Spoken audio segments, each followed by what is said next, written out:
സമ്പൽ സമൃദ്ധിയുടെ ഒരു വിഷുക്കാലം കൂടി വന്നെത്തി. പുതുവർഷത്തിൽ നന്മയുടെയും സ്നേഹത്തിന്റെയും വിഷുക്കണി കണ്ടുണരാനുള്ള തയ്യാറെടുപ്പിലാണ് മലയാളികൾ.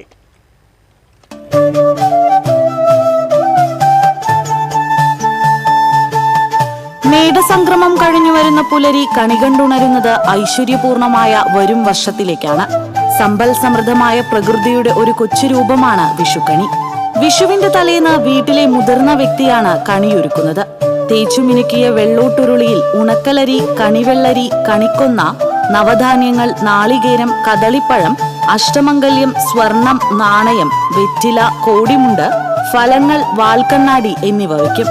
വീട്ടിലെ മുതിർന്ന സ്ത്രീകളാണ് ആദ്യ കണി കാണുക.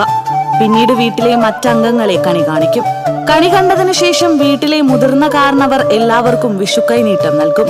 കാർഷിക പ്രാധാന്യമുള്ള ചിലയിടങ്ങളിൽ കണി കണ്ടു കഴിഞ്ഞാൽ വീട്ടിലെ നാൽക്കാലികളെ കണി കാണിക്കുന്ന പതിവുണ്ട്. ആത്മീയതയും കാർഷിക സംസ്കാരവും ഒത്തുചേരുന്ന പ്രതീക്ഷയുടെ കണി കാണാൻ ഒരുങ്ങുകയാണ് മലയാളികൾ.